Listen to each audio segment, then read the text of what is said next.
You nasty hoe. Yeah, nasty. You nasty hoe. Arr, matey.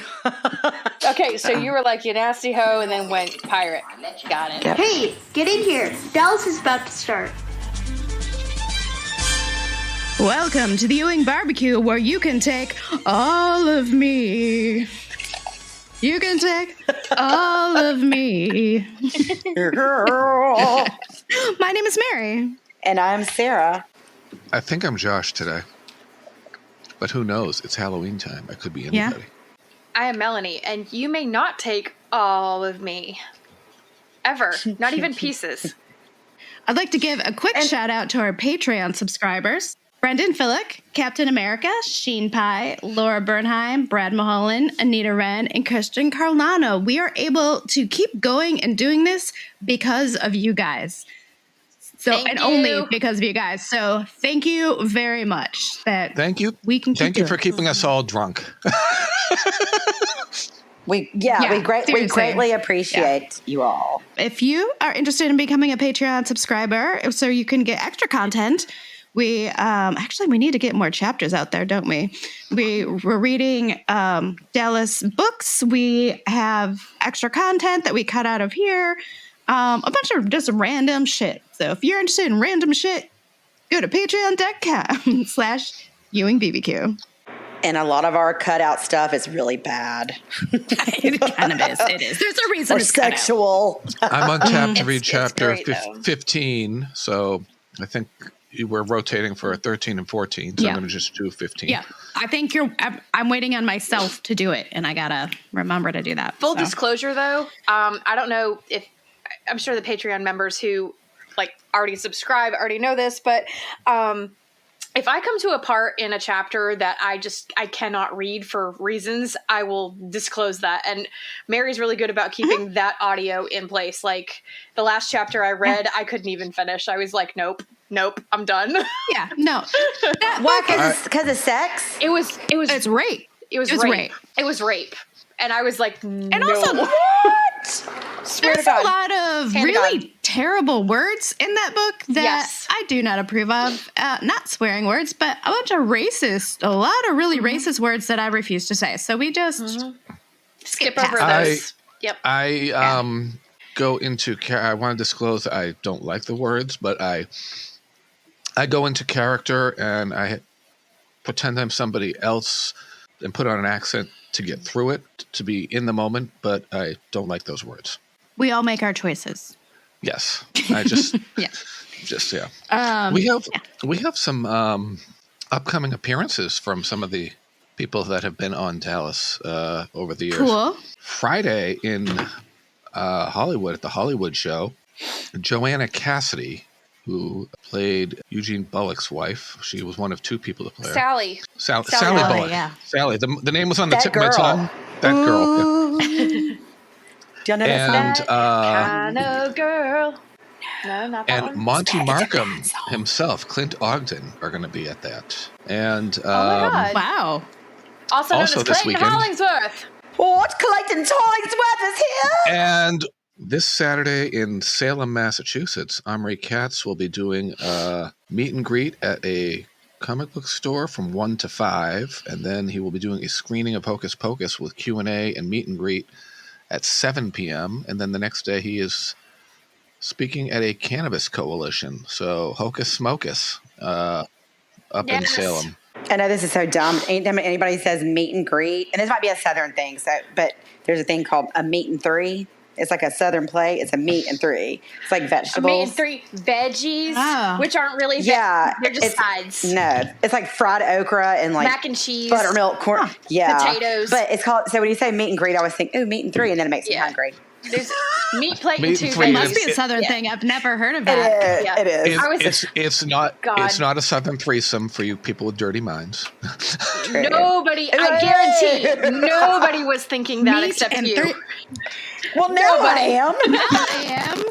Now I have visuals and everything. No, for real Okay. though. The first time I ever saw a menu that said, pick a meat and 3 veggies, I was like, these aren't veggies. Well, Cracker Barrel's like that. Yeah. I was like, these are not veggies. And then I believe it's Omri Katz, Jason Marsden, and Vanessa Shaw from Hocus Pocus are appearing in Burbank the weekend of the 29th out in California. So anyone in any of those places... If you go, you should go tell Omri that you listen to this podcast and you want to hear him on it. Yeah. I'll be there Saturday. Did you see the video he posted online this week of him at the Comic-Con? He was posing as just like a person who worked there. Yes, that was funny. Yeah. Did people not know who he was? No one knew who he was. It was just him like, oh, and then he kept telling people to go to Omri Katz's table. Matt Smith will be at Omri Katz's table. You should go over there. And nobody picked up on that. Was like, it reminded me of the of that time Larry Hagman was doing in his last TV appearance, where he was in a wholesale club doing one of those sample booths, and people kept saying, "Oh, are you look like somebody?" And he, no, I get that all the time, blah blah blah. And it was all like, of course, I knew who he was. God. Are there any birthdays? The 22nd, which is Saturday, would have been the 114th birthday of John Zaremba, who played Dr. Harlan Danvers. Holy crap, 114? Dr. Danvers, the one that just gives you a sedative and puts you to bed? Yes. We love Dr. Danvers. Yeah. You can get me a sedative and put me to bed. Lawrence Haddon, who I believe was Franklin Horner, born 1922, October 25th would be his birthday. I have to see if he's still alive. 1922. Oh, so it'd be 100. No, he's probably dead. Yeah, and I think the oldest living cast member that we know of is Priscilla Pointer. Priscilla Pointer. Yeah. Yeah. That's it. What's everyone drinking? I'm drinking pumpkin ale. I brought two just in case I want to. I have New Holland Ichabod Pumpkin Ale is my first out of Holland, Michigan. And I also have Howling Gourds Pumpkin Ale that I got at Trader Joe's. And I feel like I've had this one before, but I don't remember what it was like. So I just bought one to test it. I think somebody told me that was good. I love Trader Joe's, by the way. I do too. I love Trader Joe's. What are you drinking? Listen, my regular water with my ice in it. It waters it down. I feel like I'm not drinking as much, but I really am. You said water with ice in it. I'm guessing it's wine. I mean with ice wine. In it. I mean wine with ice in it, and it waters it down. Water Sorry, called wine. I used to call it mommy juice. I'd be like, "Hey, get me some mommy juice out of the fridge." My mom drinks wine with ice in it. It's Branch on the Rocks. So this week I made a little post. I did an unboxing video, which is a little cringy, but whatever. Of when I got. No, it's cool. I got my Duffy's Dough box. And so I wanted to share it with everybody as I opened it. So it is on our Instagram and our Facebook group. If you want to go see me being super dorky, check it out. And speaking of Duffy's Dough, they are, for those that can't spring for the $80 for the whole kit, they are now taking pre-orders for the starter only. It's a starter with the recipe book. Yeah. That's the most important ingredient that you need is the starter, because you can. It's definitely the most important. I think it's a better. You can get the sugar and the flour. It's a better value to get the box, because that's $80 and you get all the things. You get the apron, you get the little hot pad, you get the little stirring thing. So, but if you just want the starter, it's like $35. So basically, anyone that's on a bit of a budget with the holidays coming and the expenses piling up, get the starter and support Duffy's Dough. Yeah, totally do it, because at least their whole thing. I read their website. They are all about they want to give to charity. They want to make their money back and then just use it to give to charity. And I think that's super rad. So go Patrick, go Patrick. And I love the backstory about how it's been in his family since 52. I love the that Alaskan too. Gold miners. It's such a Go on the site and read it. I've never made sourdough bread, so I'm super jacked about that. I always use yeast. So Patrick Duffy, if you're listening out there, on the off chance that you're listening, we would like to invite you on with Linda Pearl to discuss your projects. Yeah, we're here, man. I'm just throwing it out there. We're here. Okay. So tonight we are talking about Season 5, Episode 16, Episode 93 of the series, The Phoenix.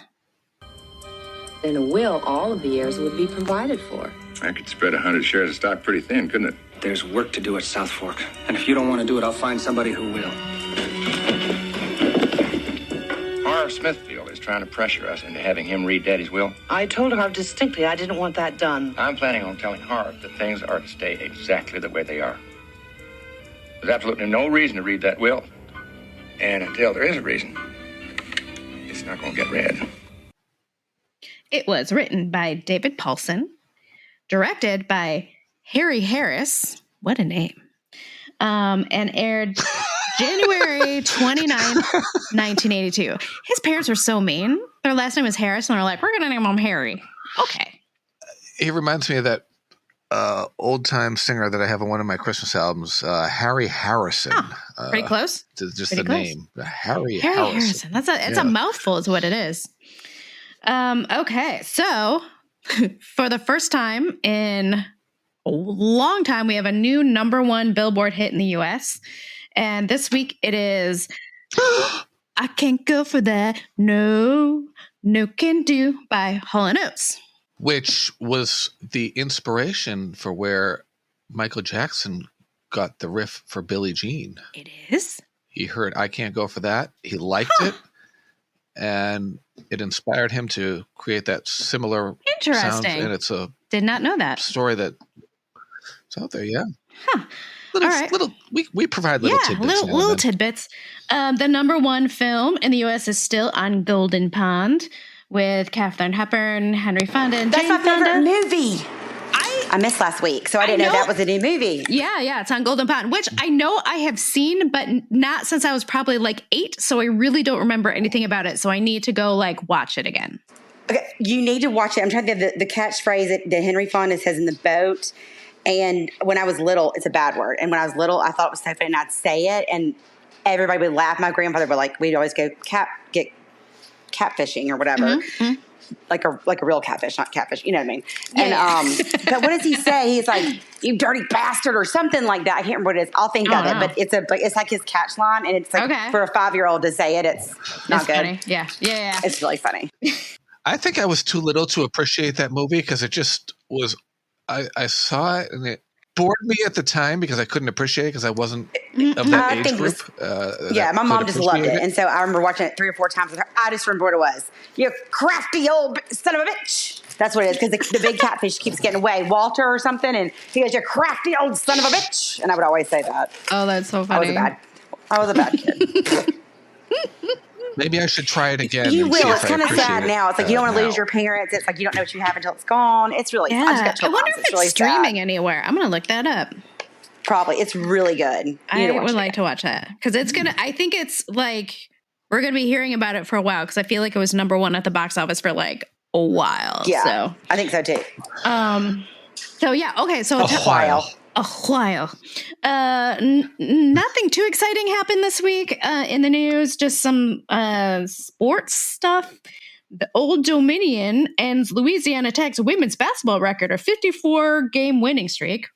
Okay, and Wayne Garland. Sports ball. Wayne Garland, baseball's first millionaire free agent, waived by Indians. I don't know what any of that means, but it happened this week in 1982. I'm not sure about that either, so I don't feel bad. It's the first baseball player to get a contract of over $1 million, and the Indians said, "Bye-bye, we're going to cut our losses." Is that what that means? Okay. Thank you for interpreting for me. Born on this day, January 29th, 1982, Adam Lambert, who is an American singer-songwriter, and Heidi Mueller, who is an American actress. Oh, she was in Passions. Did anybody watch That was Passions? a soap opera. Yeah, it was a daytime soap opera, which was very self-aware, and it was amazing. Yeah, I did like that. And Adam Lambert tours with Queen now in the place of Freddie Mercury. And there's a documentary about how they found him. Okay. And I know he sounded familiar, but I couldn't place him. And my brother's birthday is January 29th. Oh, nice. and on Dallas. And on Dallas, we climbed out of the basement from #4 last week to #2 this week. Surprised that was 4 last week. Vernon Waddell plays Mr. McGregor, not the owner of the farm, but the owner of the supply store in Braddock, where the Ewings are longtime customers. He returns as Ewing Oil Midland foreman Joe Carter in episodes 225 and 244. This is the debut appearance of Jim Davis's portrait. Da da da. It is, yes. In Jock's office, which I don't recall much of them ever going into, because when Jock was there, he was always in JR's office. Yeah. Which office was the one that Gary was in, like in the first season where he has the milk? Oh, that's in the house. Remember? That's in the house. That was the den at South Fork. Oh, you mean office? That's Gotcha. I don't think I've ever seen Jock's office. Yeah. Because we never saw it before. But this portrait gets moved around between Ewing Oil, South Fork, JRE Industries, Bobby's company, Bobby and JR's offices at De La Vega Oil. And after the series ended, Larry Hagman kept the actual painting. Oh, wow. Mm-hmm. And when they had it in...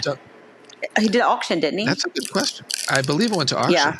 Probably the Julian's auction. I remember when Larry auctioned off a lot of his stuff. Yes. And he and Linda Gray rode the horses down the street to the announce the auction.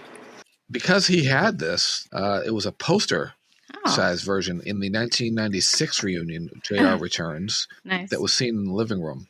And Audrey Landers, she said that the portrait was one way that the memory of Jim lived on among the cast and the crew long after his death. Even after he was gone, through the portrait, you could still feel his presence. And maybe it was because of that incredible portrait that there was a reminder and just the feeling that it all started from him and his presence was carrying through. And this is the last episode that includes the last scene ever in which we see all 4 Cartel members at the same time. Oh, really? Andy Bradley, Jordan Lee, Wade Luce, and Marilee Stone. Because in the next season, Wade Luce sells his company. Other Cartel members retired. And Fern Fitzgerald, who played Marilee Stone, said that yeah, we'll get to that. She said none of them were scene stealers, and they always had a great time off camera, telling stories of other jobs that they had. And she was very close with Don Starr and his wife Beverly, and they kept in touch long after Don's death. I have to agree with Audrey Landers in that I believe the painting really did help include Jock. It's kind of like a character long after he's dead, because I never watched the show originally with Jock, because I started watching it at some point this season when I was 6 years old. Inappropriate, but I started 6 years old watching it, and so I never knew Jock until I watched the series in the 90s when they replayed it. So it's just a really good way to include him. I know I've told this story before, and I'm sorry, but I just keep remembering the Dallas forum I was on years ago, where we, would have we had a caption this thread, and somebody started this whole thing with the portrait, and it would be Jock's ghost talking to the people in the living room. Oh my God. Some of the shit that the people were making him say, if any of you guys are out there, kudos to you, because I remember that shit 15 years later. Amazing. It is nuts. I wish we could find it now.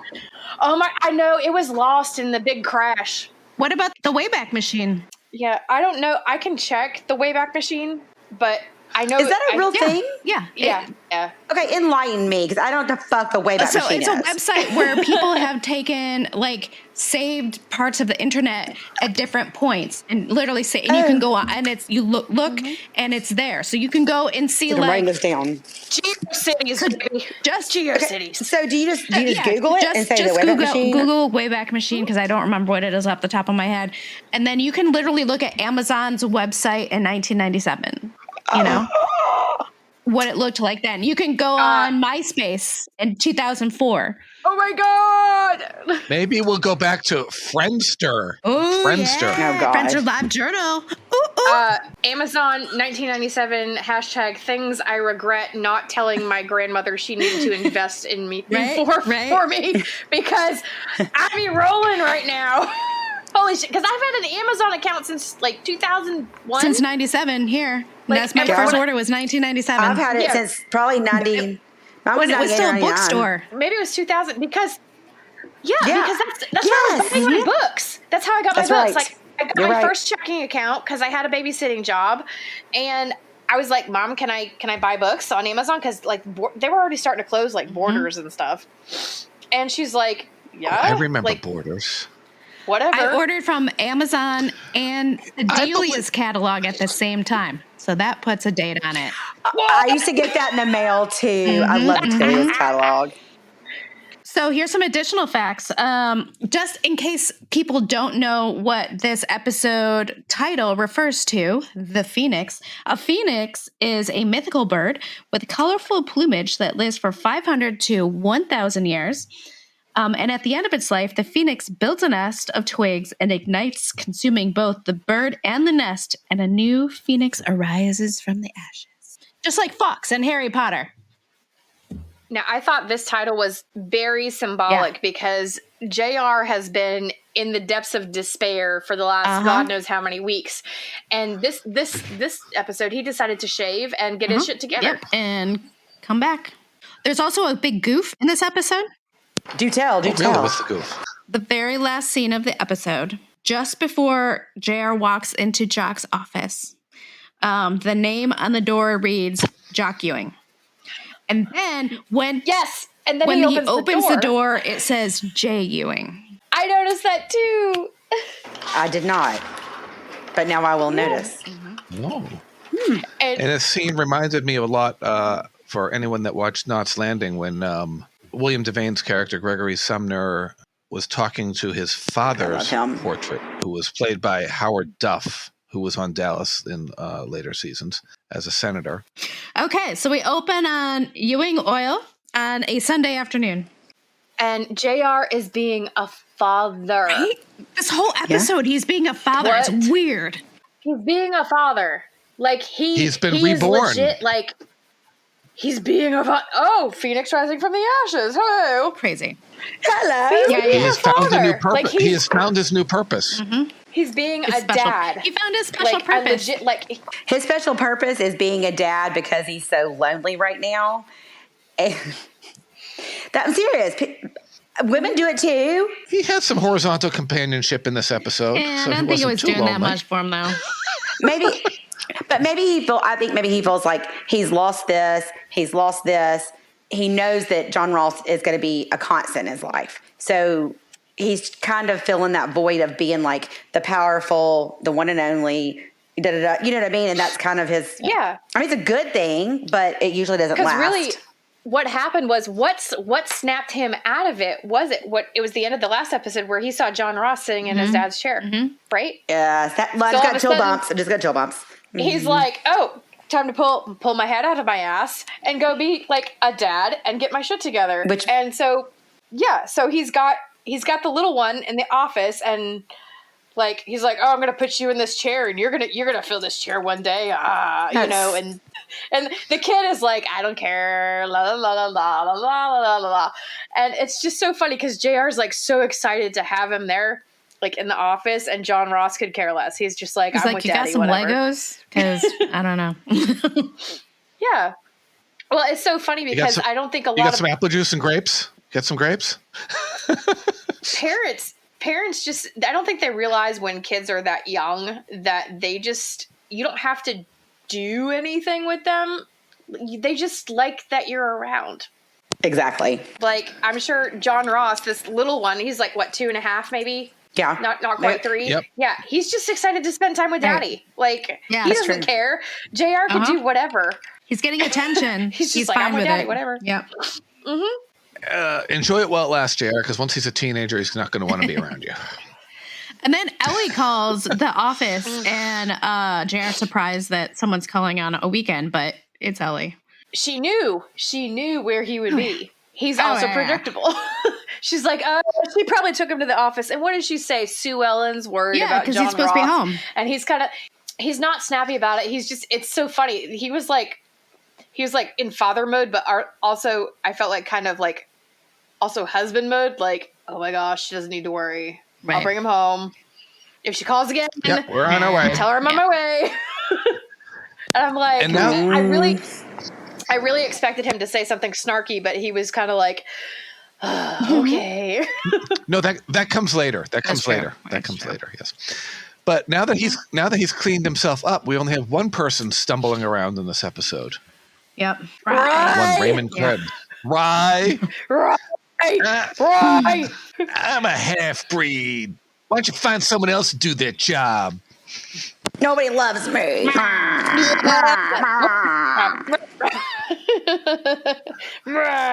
Bonnie, why don't you get my mind off things and ride the wild Krebs? Oh, God, I just got that. So we cut to South Fork, and Bobby and Pam are putting Christopher down for a nap.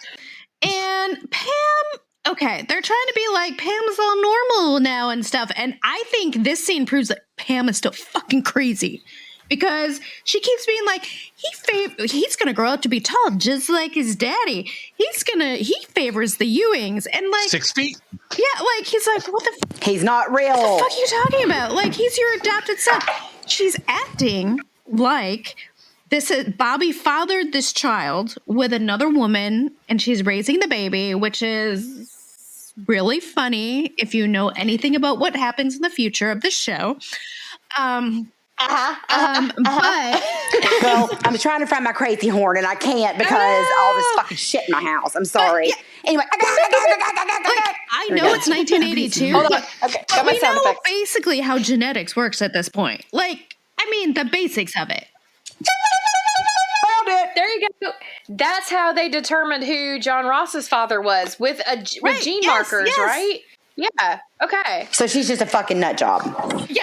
Pam's gonna try everything she can to make this baby hers in any way possible. Right. I think that's true. And if she has to convince herself that the baby looks like one of the family, she will. And I'm like, yes, there's a resemblance, but you're looking on the wrong side of the family. He's not a Ewing. He favors his mama because he's blonde and blue eyed right now, right? He has a little bit. He's a baby. But I mean, he's like a dirty blonde, blue eyes. And every time Pam mentions that he looks like a Ewing, you know, Bobby's thinking, well, that's because I'm sitting here and you're holding JR's love child. Like, he just wants her to drop it. She just keeps asking questions, and he's just like, drop it. Well, and it's like what he said. He's like, I think babies who look like whoever you want them to look like. And have you guys ever seen those like internet memes about pets that look like their owners? Oh, yes, our dog looks like. I was like, this is terrible, but I'm going there. Going on that theory, I know someone that every dog they've ever had is a pug, and they're not attractive dogs, and neither is this person. Sounds like a little dig towards someone there. I don't know, Josh. Don't you have a pug? I used to. No, he has a bulldog. Or is he a bulldog? Okay, bulldog, beagle, right? bulldog, boxer combo. Yeah, something like that. He looks very just like a bulldog. He has his own Instagram page. Everybody. Did you say he looks like a scrambled egg? Who? I didn't. Oh, I'm sorry. I thought I heard Mary say he looks like a scrambled egg. That's funny. Josh? Oh, his dog. The dog. Trying to picture a scrambled egg on legs with ears. This is going in the outtakes. A scrambled egg dog. Yeah. Pam is still cuckoo for Cocoa Puffs, is what I'm saying. Always. Is she driving Ozzy's crazy train still? Yeah. Oh my god. Okay, we cut to Lucy, and she's modeling Vogue for Roger. She's finally loosened up. It must be all that wine that Roger gave her. Must be. Oh God! Don't even get me started. Roger is acting like they're having sex in this scene. Is he not? He's making yes, Lucy, do it again, Lucy. Do it. You're perfect. Oh my god! And why does he find it necessary to do that spread-legged photographer pose where he's like wearing the jeans and he's like all spread? He's doing that because he's breathing heavy and just Lucy, give it to me. Oh yes, do it more. Gross. I don't like it. What a fucking weirdo. I can't. I've been doing this for 8 hours. Fucking weirdo. I'm so tired. Yeah, she's like, but just one more. You know, honestly, one more. You're made for this. 8 hours. I don't care. 8 hours doing long anything time, is. Yeah, that's a long time. I work less than that. But he peer Right? pressures her into taking even more pictures. Honestly, sometimes I think it's not about like the quantity, but the quality. Like you can do a shit ton of work in like 4 or 6 hours, and it'll That's feel true. like 8 or 10. I do every day. Yep. Get my shit done. Get out of the motherfucking office. And this is 1982. So in real life, Charlene Tilton is likely pregnant with Cherish. Oh. Cherish Lee. When was she born? Let's see. August 20th, 1982. And this was okay. Well, yeah. No, she'd probably be 'cause- pregnant. Because this aired on the 29th of She's just now pregnant, right? Yeah. Or It's December? aired, so this was filmed Wait. in 81. So she's going to be pregnant soon when they start filming stuff. And what was it, August? You said she was born? August 20th. Okay, so Anthony was born September 26th. I think I got pregnant with him in December, maybe. And this aired in I really don't January. remember. So I'm guessing we should start watching to see like when Lucy's just filmed from or behind a bush. Isn't there like a, well, I was say, isn't there like a time coming up pretty soon where it's like a, I don't want to, it's not a hiatus by any means, but there's like a little bit where she's not there for a little bit. Maybe. You know what I'm talking about? Yes. Cherish is Johnny Lee's only living child. Living child? Only living? He had others? He had another one, Johnny Lee Jr., and he died of an overdose. Oh. Before, And so did older or his younger? so did his second wife. Johnny's mother died of an overdose too. Oh. That's not good. Yikes. Don't do drugs. Yeah, don't do drugs, kids. Drugs are bad, okay? Unless you know what you're doing. I'm just kidding. Don't do drugs. Johnny Jr. died in 2014 when he was 23. And So the second wife, younger than Deborah, Cherish. died in Okay. 2002. Yeah, much younger. Yeah, he was born in 1990. That reminds me of Dana Plato from the Different Strokes, how she died, and then her son died in similar circumstances. And who is the girl that was married to Hugh Hef? Not married, the Playboy. Anna Nicole Smith. Anna And Nicole her son Smith. died. Yeah. No, Yeah, And her she son. died first, then she died. Yeah. Yeah, because she renamed her daughter. Right. That's weird. Danny that's Lynn. Odd. Yeah, he was Danny Daniel. Lynn, yeah. He died. Then she renamed her baby in the King Coon Hospital or wherever she was on the island. Danny Lynn. Yeah, because the baby And had then a she different died. name. I remember that. Yeah. She was born with a different name, and then Daniel died, and she was like Danny Lynn. Mm-hmm. Like then she physically after- changed the birth certificate. Yeah. Yeah, and then after you remember after she died, That must be confusing for the child. You get called one name and then you're suddenly being called another. She was little. She was a She was baby real little. still, I think. She was a baby. I don't think she's ever known any other name. Meanwhile, back at Sue Ellen's Yeah, house. JR brings John Ross back to Sue Ellen's. A half hour late. She's not amused. And she's putting him to bed at 5:30 at night. By the way, Says- I wanted to know why they were putting Christopher to bed at like 5 p.m. I think it was a nap. Okay. Yeah, That's I my would guess. do a later one, like That was my 3:34, question. and sleep like an Yeah. hour, then up dinner, and then try to get him back by like 11 or 12, and I go to bed. Because he's the age where you'd have a morning and afternoon nap, I think. So Yeah, and babies sleep, eat, and poop, so that's their cycle. This is So true.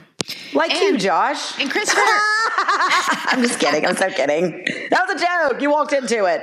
you're not far off. I need to go have my diaper changed. No. nice.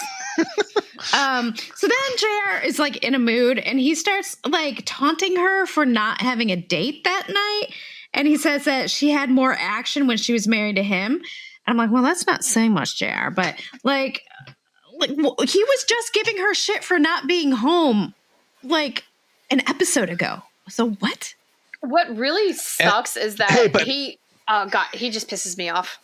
Like, make up your mind. Fuck you, JR. This is JR. The whole episode is like all the things that he was doing the last few episodes, he's giving other people shit for. He's like just changing his mind. Deflection. Total deflection. Like, what the fuck? So, deflect, deny. Yep. Oh yeah. He talks about wanting John Ross to follow it with him at Ewing Oil, and Sue Ellen says, "Well, if he's going to turn out like you, then I'm going to suggest another career path." And then JR said something about Oh, Sue Ellen, if you get lonely, you can just give me a call. I know a few good cowboys that can take care of you. Like, what, Jared? Like, okay, just stop. Asshole. Just stop. Whatever. Hey, JR's got the zingers back, though. Yeah, I mean, he's trying. So then we cut to Cliff's. Wait till he lays in a Ray later. Oh, that's true. And Afton is really grateful because Cliff has gotten her a job at some new fancy schmancy club situation. But then she just brings up, she's like, there's distance between us. And she tests the water. She was like, because we've been more distant lately. I was actually thinking about moving in with you. And he's like, that wouldn't be a great idea. The timing's bad. And, I have all this other stuff and blah, blah, blah. And she's just like, I know an excuse sounds like Cliff. Timing's bad. Shit.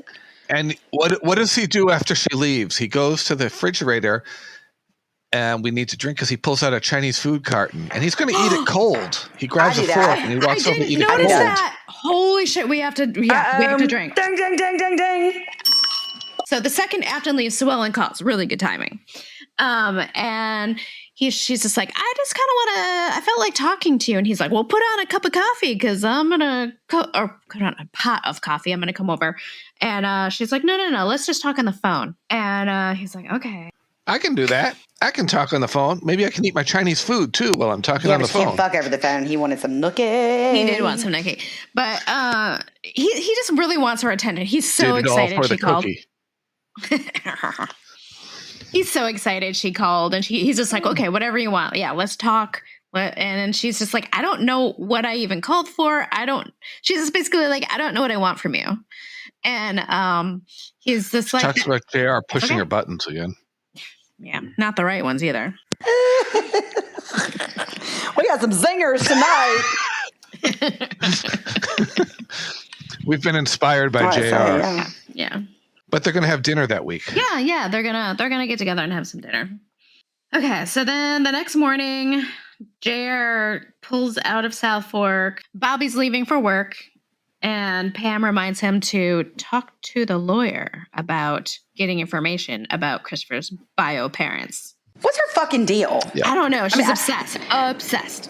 Can you not just say it is a closed adoption? We are not allowed to know. You're not supposed and then to know. Stop it. Right. And unless there's papers saying you can, 99% of them, they're closed, right? Mostly or a lot of them. Mostly in the 80s, you weren't supposed to know. Yeah. Like Amy Orphan. Like Ohio didn't unseal until 2015, and then you could just mail in and pay $25 and get your original birth certificate. Yeah, but for so long, and know who your parents you were. couldn't do that. Yeah. So, she's not supposed to know this info, and she keeps bugging Bobby, and Bobby's just like, okay, I'm going to check on it. Whatever. So anyway, he leaves. And Bobby's still waiting for a call from Jeff Faraday. Oh, right. He's still waiting for Jeff Faraday to call back. Forgot about that. Mm-hmm. Let's not drop that thread. Right. Forgot about that. But then Mr. McGregor pulls up in his pick-em-up truck. And he wants his pick-em-up truck. His pick-em-up truck. Pick-em-up truck. Pick-em-up truck. And this is all on the sound stage because we don't see him drive in. Oh, that's a good point. We're back in California now. Yeah. He wants to talk about the JR bills. driving out was stock footage. True. He wants to talk about the bills because South Fork has not paid their bills in quite some time, and they're stacking up. That's got to be some pretty hefty change. A ranch that size and some bills piling up. I feel for him to actually go to South Fork and be like, hey, guys, you haven't paid. Like, that must be pretty high. Hey, guys. That would be pretty hefty. Sounding. Yeah. And Pam and Lucy have a concerned look because they learned that Ray has not paid the bills. Right. He's preoccupied with his beer. Yeah. Ellie's like, all right, I'll talk to him. I mean, aren't we all preoccupied with our beer? Or no? Okay. Are we what? Preoccupied? With our beer. Yeah. This one's really and good, the only one at that table that The only one at that table that has not been with Ray is Miss Ellie. That's gross. Lucy and Pam, that's the so both- true. God. Ray, you Yeah, that was me. hoe. That God. made me throw my mouth a little. Because I'm a half-breed. Right. I'm a dumb cowboy. Right. So then Carolyn Carter from Smithfield and Bennett is there to see Bobby at Ewing Oil offices about the Palmer Bates agreement. But he's out. A distant relative of Norman Bates. And so JR kind of takes over. And then so through this conversation, we learn that Harv does get a bonus if the will is executed. So that answers our question from last week. He totally gets a big hefty bonus if they execute the will. That's not the reason. That's not the reason. You know, it's for the company. But I'm sure the bonus helps. Company for the Company. It's the copper. Pat Powers. Pat Powers. I can't fucking say it. And so she explains to him like what will happen if they read the will. She's like, I don't know what's in the will. I don't know exactly. But usually that means that the shares of Ewing Oil will be spread around to like more people, like all the grandchildren. Right now it's basically just John Ross because he and Lucy. They don't even mention Lucy, by the way. They just mention John Ross, which is bullshit. But okay.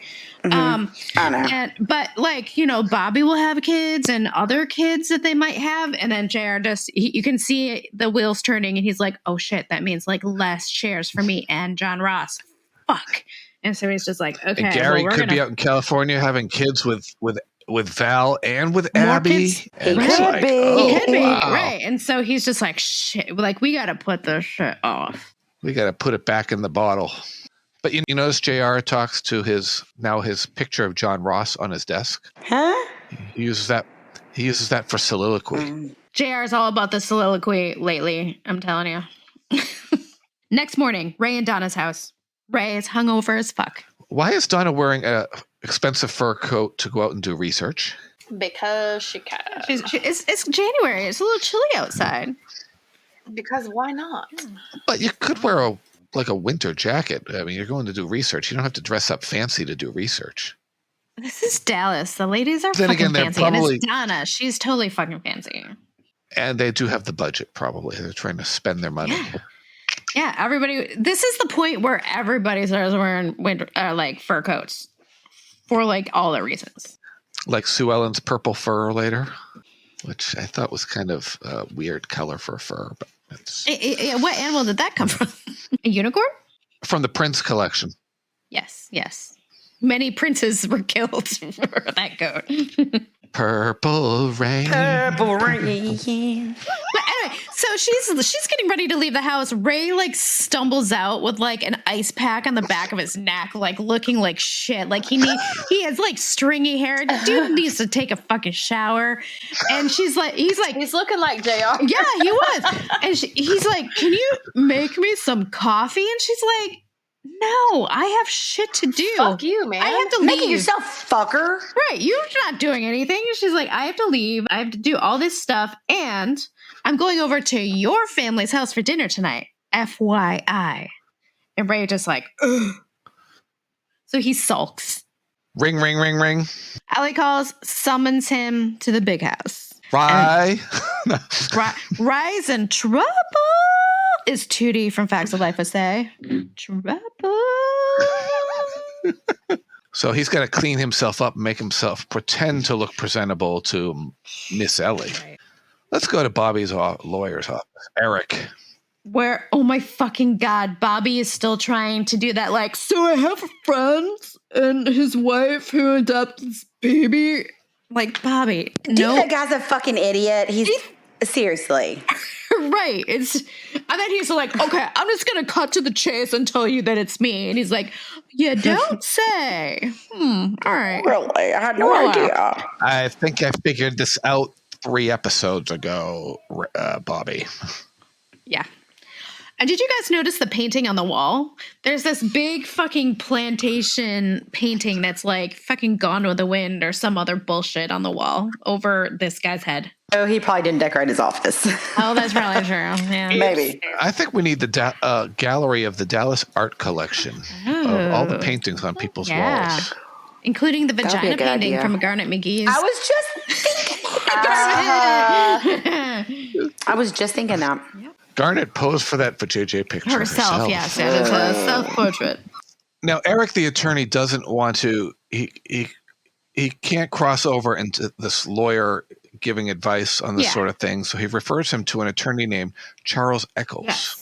He refers him because he doesn't want to get in fucking trouble. That's why. Yeah, he's like, I don't want any part of this. This guy knows about family law. He can tell you. And then Bobby's like, okay, what should I tell him? Should I tell him it's me? And he's like, I am not going to give you advice on lying to your lawyer. So you do whatever. Yeah, no, you dumb fucker. Is between you and Jesus. Let Charles Eccles deal with it. Exactly. Right.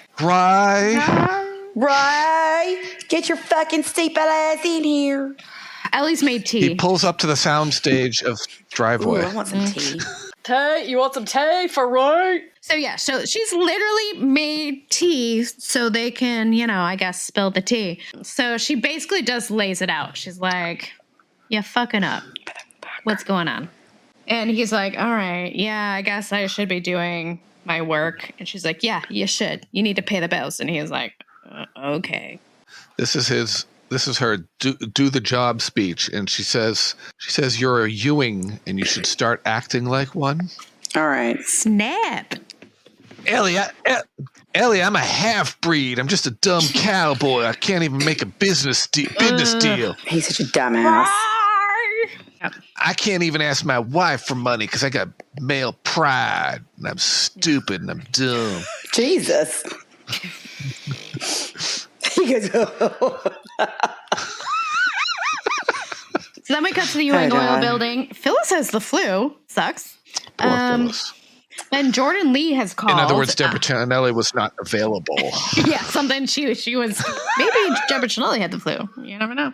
But Jordan Lee is called. JR is in, and he already signed the papers that Bobby wants him to sign.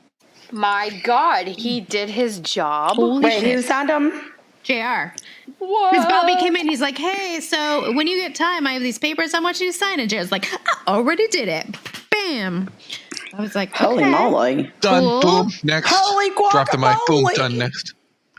And then Bobby's like, "Okay, well, Jordan Lee's going to come talk to me." He's like, "No, I'll talk to Jordan Lee. I'll be the person to talk to Jordan." And Bobby's just like, "Okay." And you can see Bobby's actually kind of like happy that JR's doing his fucking job. He's just like, "Okay, have fun with that." Bobby, now you have time to go poke into Ray's business and get him out of his ass. Yeah. Because JR's back to work. You know who's not really psyched about JR being back at work? Jordan Lee. He's like, I don't, like, we were kind of wanting to deal with Bobby, not you. That's like a recurring theme in this episode that Jordan Lee just like, I don't know. Like he doesn't know. Jordan Lee doesn't know.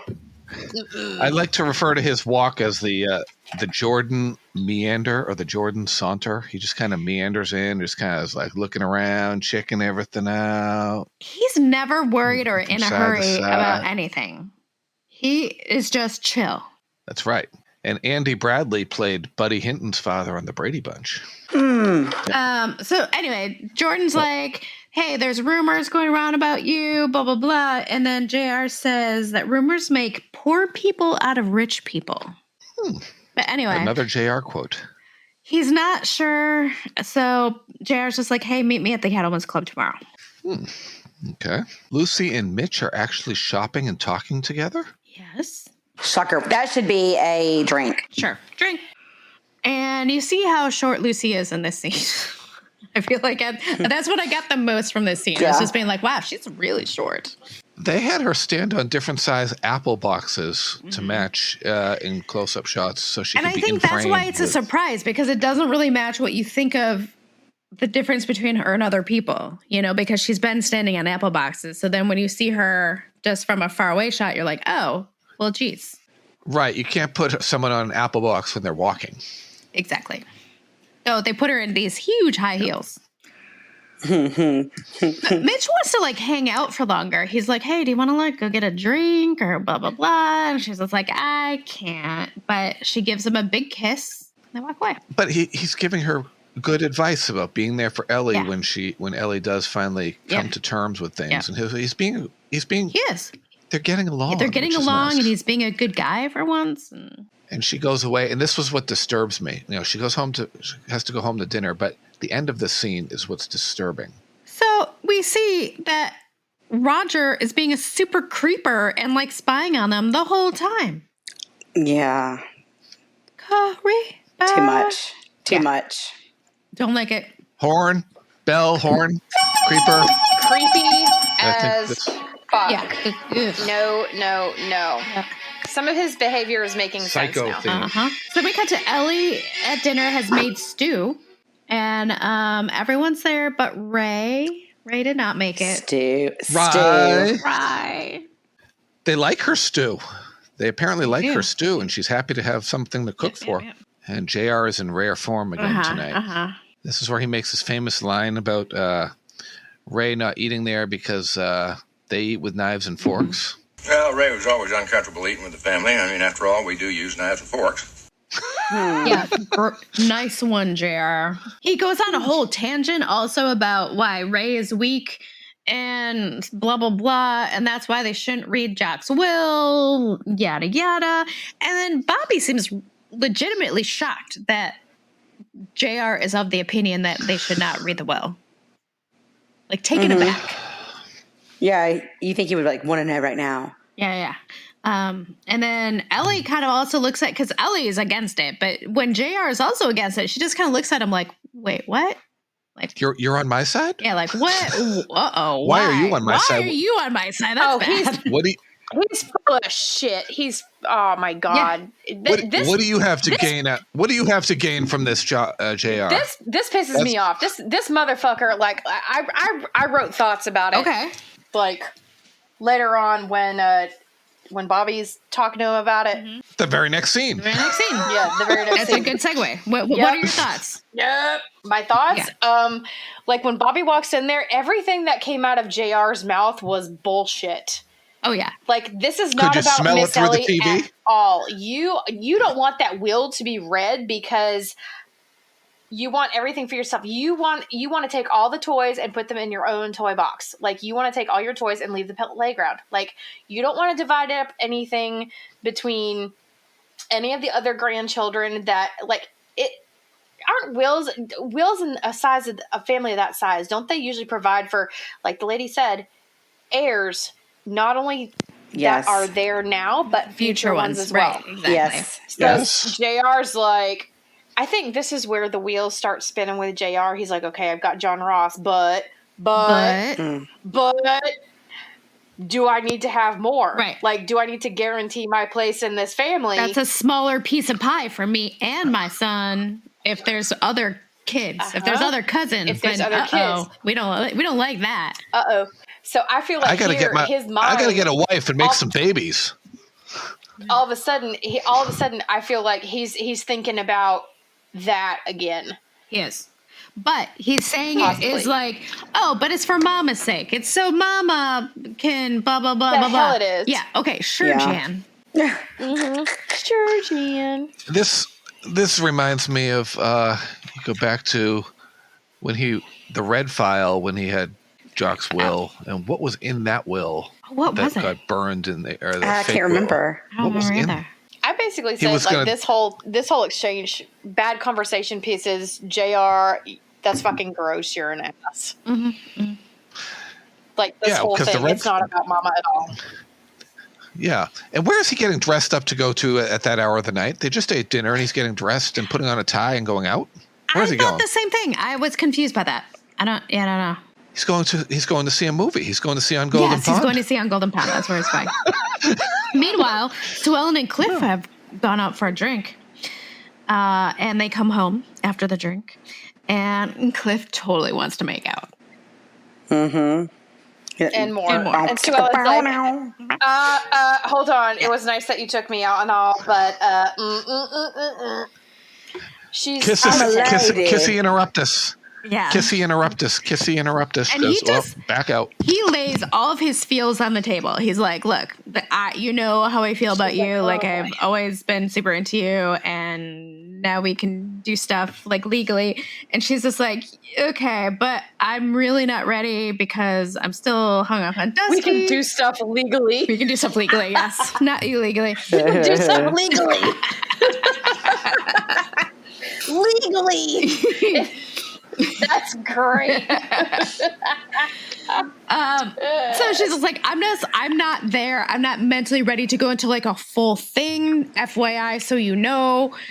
And he's just like, okay, that's fine. I will wait. And I really like that of Cliff. I thought that was a super sweet and made it like he's legit. Like he has actual feelings for Sue Ellen. And I love that. Ladies and gents, if there's anybody out there, okay, ladies, gents, and non-binary people, actually, if there's anybody out there who is willing to wait for you and go with your flow, keep them around. Right. Yeah. It's a good sign. I agree. It's a good sign. That is a green flag, not a red flag. That is a green flag, and let me just say that I got to tell you girls about this later, but it took me till I was 36 years old to find somebody like that. So. This is a scene between Cliff and Sue Ellen that does not involve a conversation about JR. Right. Or the Ewing. Yes. Amazing. Yeah. And it's super sweet. I love the honesty between these two people. And honestly, like there's respect and everything in it. And I'm all about it. And no mention of the Ewings. Yeah. And then we cut to Pam goddamn talking about the bio parents again. Jesus Christ. She's a nut job. She's like asking him, what about the thing? And then Bobby just pulls some shit out of his ass about the dad being a professional man. Okay. And then he's basically like, yeah, this stuff is like, this all I know because this is supposed to be a secret. We're not supposed to know any of this. She just doesn't give up and she just wants answers. And Bobby is so done with it. He's digging his hole deeper. Oh, his father was a professional. He was an engineer. Yeah, that's the ticket. That's the ticket. Mm-hmm. Yeah, and my wife, Morgan Fairchild, whom I've slept with. Pam, they're healthy people. Just drop it. Right, that's it. End of story. And then so we cut to Ellie. She's double checking that Ray has done his job and paid McGregor. So she calls him. And he's like, actually, I haven't been paid yet. She's like, are you fucking kidding me? All right, I'll take care of it. I'm going to get that horsewhip out of the closet. I think one of them says, how long does it take to write a check? Right. How long does it take to write a check? Yeah, later. Yeah. How long does it take to write a check? You know, and I'm going to say, as you guys know, as Gen X, I know as millennial, we grew up with like analog and digital. Okay, that's right. I call myself a Zennial, don't I? Yeah. We literally know how long it takes to write a check. It does not take long. It's honestly about as fast as like making a payment through an app. Like, it doesn't take long. It's like, boop, boop, boop, boop. And if you're super late, boom, like drive that shit over to the place and like hand it to them, you know, done and done. Thank you. Done and done. And I'm so used to now setting up auto pay for everything, so I never have to think about my payments. Same. Yeah. And I then, am the worst about auto pay because I'm petrified I won't have enough money in there at one point. It's made my credit so awesome. I keep track of everything. The auto pay? I know. I have like 5 auto pays, but the kind of like big ones I do myself just because I'm scared. Yeah. I have like one thing on auto pay. Oh, she calls Ray and there's no answer. Then she gets the bright idea to call Bobby, who says he's going to go to McGregor, and then he's going to talk to Ray. Let's see how that goes. Not good. So we got to the Cattlemen's Club where Jordan is meeting JR, and then JR tells Jordan how his feelings were really hurt by Jordan's attitude towards him. Like, okay, JR. JR, that's a lie because you don't have feelings. Yeah, exactly. And holy shit, the waitress's boobs. The waitress's boobs just stood up and said hello. I didn't notice. Did you not? Like, they were like barely in her, like it was just boobs. Like they had her bend toward camera and it was just all the cleavage. And it's not usually been this bad in the show. Like sometimes it can be bad in the show. I feel like this one was maybe the worst one to date on the show. And Jordan's like, okay, well, I guess we're on a clean slate. Like we each did stuff to each other, and then Jared's like, okay, so we're even. It honestly sounded like you were going to start to say we were on a break. We're on a break. This doesn't count. We were on a break. Fine. We were on a break. We're getting back together. We're getting back together, Jordan. So we're going to go steady. You want to go to the homecoming dance and the social? We're gonna get back together, and then Jordan's like, I don't know if we're getting back together. I have to talk to Andy and Wade about it because they're not sure if they want to get back together with you. Okay, and so we have to figure it out. Jared's like, whatever, fine. You go figure it out. Oh, JR knows how he's going to figure it out. All right. Mm-hmm. Yeah, he has a plan. Horizontally. He has a little plan. He's got a plan. Okay, so we come back to South Fork, and Rebecca and Catherine are visiting, and they want to see Christopher, but Christopher's being super crabby because he's teething. And Pam was all like, I'm so sorry that he's crabby, and whatever. And then Pam has totally forgot that Catherine has made some fancy as shit reservations for them at some super fancy club that's hard to get reservations to. She had to go to her new station manager. La Provence. La Provence. And Pam has totally forgotten all about the entire thing. She's like, oh yeah, I don't, and I can't go because he's teething, and it's not like we don't have a nanny. C'est magnifique. Blah blah blah. And c'est magnifique. So then Pam's like, why don't you go with Bobby without me? And Catherine's like, what? You'd be totally fine with that? Are you sure it's okay? And you can see Catherine being like, I can have time alone with Bobby. But then Rebecca is like, I think we should just reschedule until we can all go at the same time. I put crazy eyes. Crazy eyes comes out. She's like, ooh, what? Oh yeah, Bobby? Was she sending Catherine or Catherine and Rebecca with Bobby? I didn't know if she was sending the three of them together. I think she was sending Catherine, Rebecca with Bobby. I think she was. But Catherine immediately got crazy eyes going like, oh, are you sure that you're cool with me going out to dinner with Bobby? And I feel like Rebecca was like, I think we should just reschedule.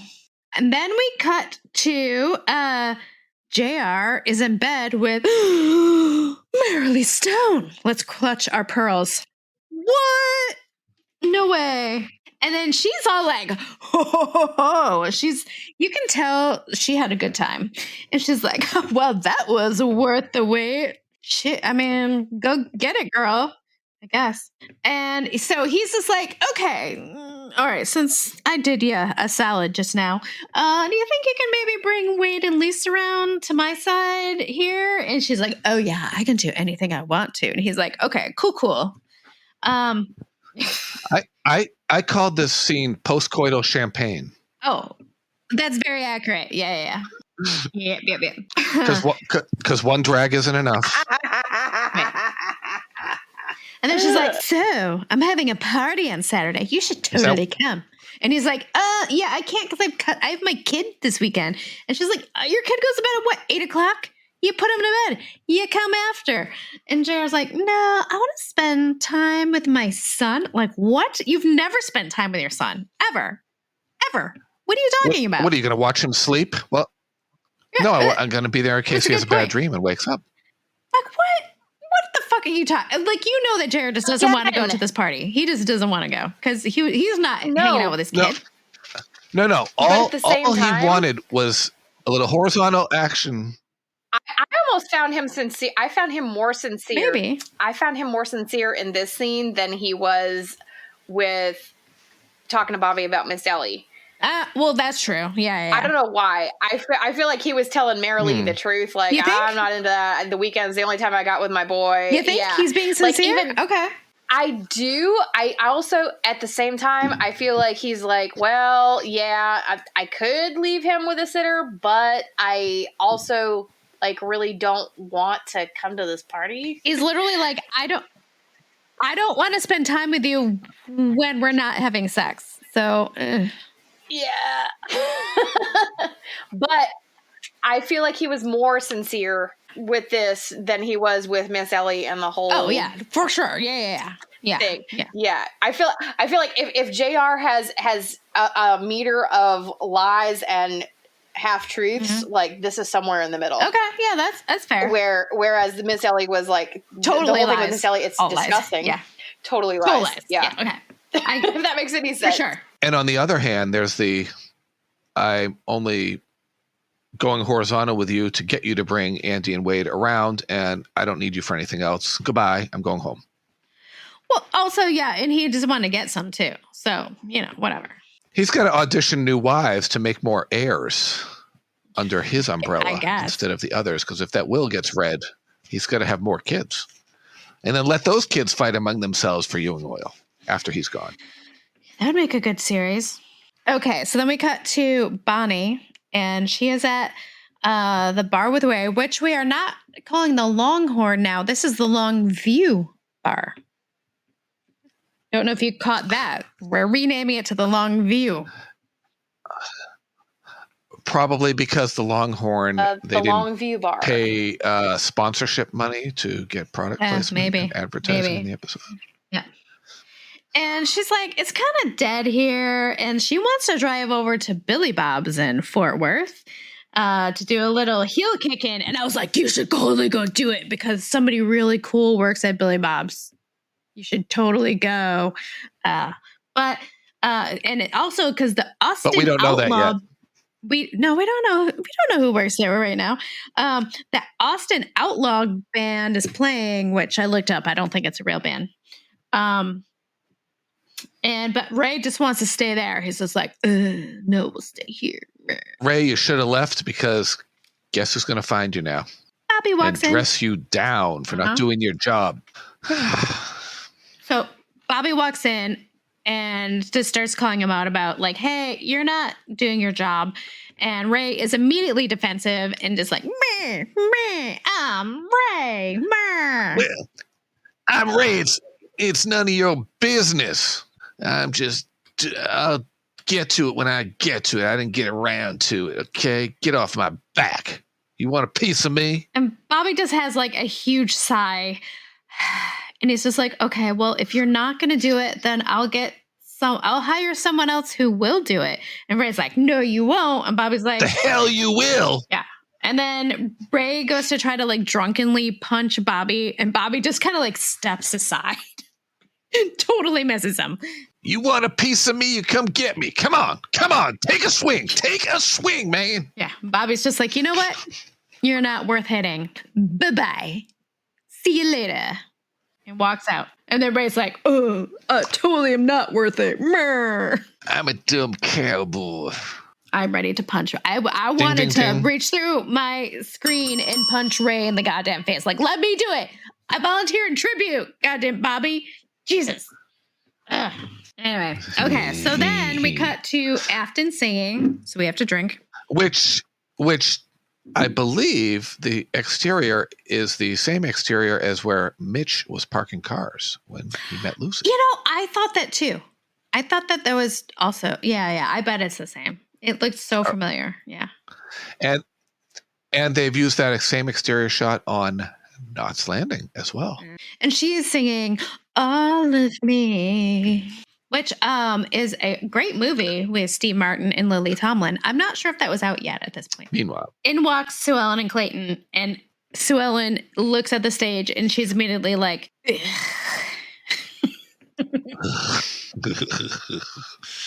she has that face like, it's the harlot. Yeah, great. The harlot. The only despicable thing JR ever did was you, Afton.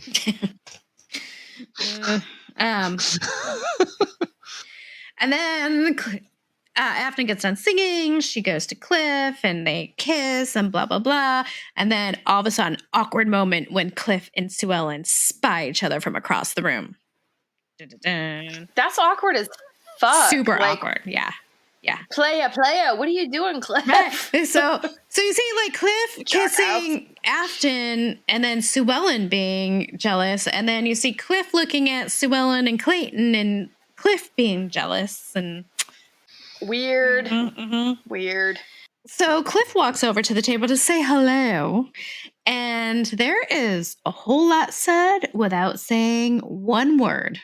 And everybody, I feel like everybody in the room hears what's being said silently. Like, Afton hears it, Clayton hears it, everybody hears it. It's all the sexual tension. And I want to say that, like, say what you will about Afton, that girl is super perceptive. She knows what's going on without, like, any clues. Like, it could just be like like, she picks it up. She's paying attention. So, yeah, she knows what's going on. Clayton even has a look too. Oh yeah, Clayton totally. Clayton gets it, and then Afton across the goddamn room gets it. This is a scene where I think they should just throw their keys in a bowl, and they pull out the keys, and right. Afton goes home with Clayton, and Cliff goes home with Sue Ellen, and everybody's happy. Everybody's happy. Unless Afton and Sue Ellen pull out each other's keys, and Clayton and Cliff pull out. Or Clayton and Cliff. I would sign up for that newsletter as well. Yeah. Just saying. And then we cut, and god damn it, Ray has fucked Bonnie in a cheap motel room. Okay, this solidified to me. Yeah, they used to hook up just because of what she's saying. Yeah. Like, like I remembered. It's better than I remembered. It's like, well, yeah, because he's perfected his craft.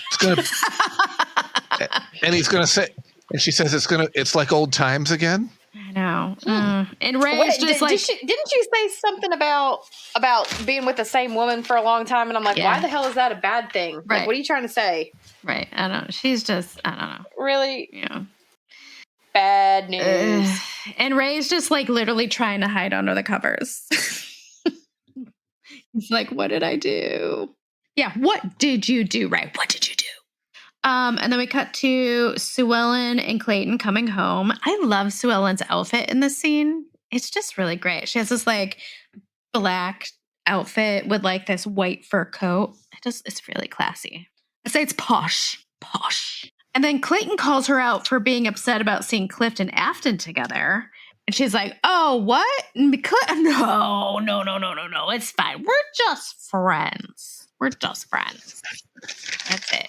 And Clayton was surprised to hear that JR and Afton had been a thing. Yeah, he was like, wait, what? Oh, I didn't know about that. I thought you were jealous of, Cliff and Afton. She's like, oh, yeah, no, not that. But yes, she was very jealous. Oh, Sue Ellen wore that purple top and the purple fur in the scene when Cliff brought her home. Okay, that's, from the Prince Rogers Nelson collection. So then we cut to Bobby updating Ellie that he's paid McGregor, and then updates her about Ray just kind of being not great.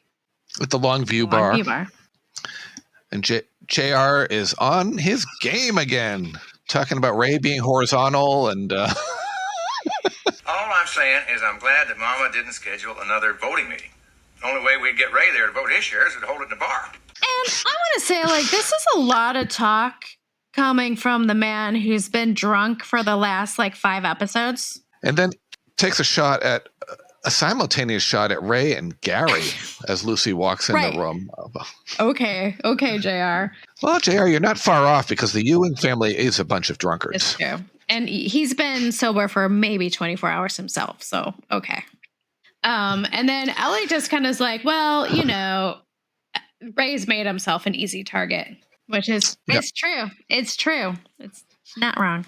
And then we come to the final scene with the 4 members of the cartel together.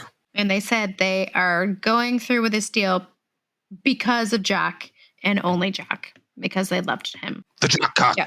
The Jack cock. So JR's keeping up a good face and joking with them. And then they all walk out. And the second they leave frame, JR's whole face falls. And then he Charlie Brown walks up to Jock's office. Sly says there were some messages, and he waves her like, off. I don't he's like, care, yeah, whatever. Yeah. And then he walks up to the door that says Jock Ewing, and then he walks through, and then it says J Ewing. Bad continuity. And then we walk into Jock's office, and we see this painting of Jock that we've never seen really before, brand new. And I don't know that we've ever been in that office because Jock was always in JR's and Bobby's office. Yeah, we've just invented this office. Like the new kitchen set, we're doing a new set this season. Yeah, we're just gonna pretend it's always been here. Places that Jock was implied to have been, but never actually was seen. For sure. And then we get a JR soliloquy. I'm back, Daddy. And nobody's gonna take Ewing Oil away from me, or my son, or his son. I swear to you, by God, I'm gonna make you proud of me.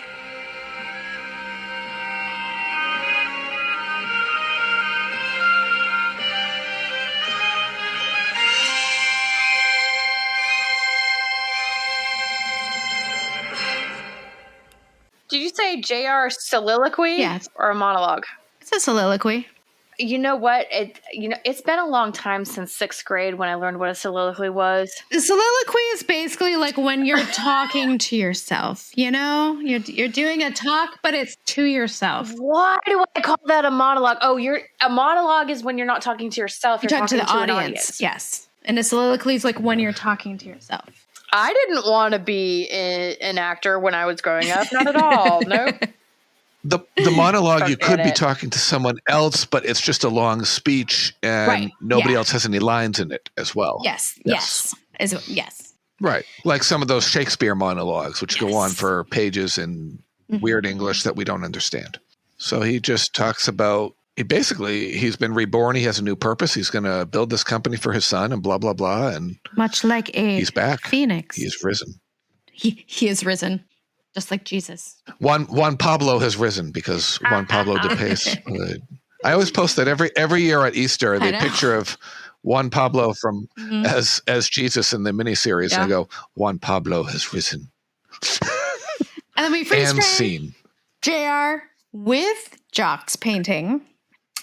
So drink once because it's JR, but drink twice if you're nasty. Okay.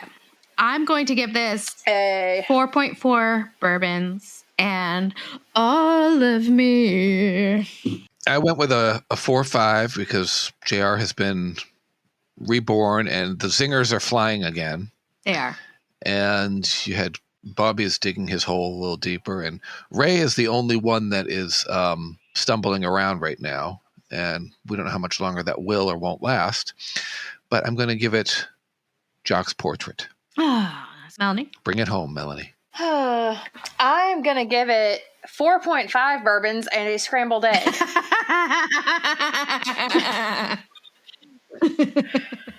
Did you say scrambled egg? Nice. Which actually they were serving in the breakfast scene, if you notice, with bacon. Oh, nice. Very nice. So it's very apropos. Awesome. Well, thank you for joining us this week, and join us on all of our social media. And we will see you next time when we talk about season 5, episode 17, My Father, My Son. Directed by Larry Hagman. Until then, bye. Y'all come back now, you hear? With scrambled eggs. Yeah, scrambled eggs. That's all I got. Scrambled eggs. Did you say scrambled eggs? I did say scrambled eggs.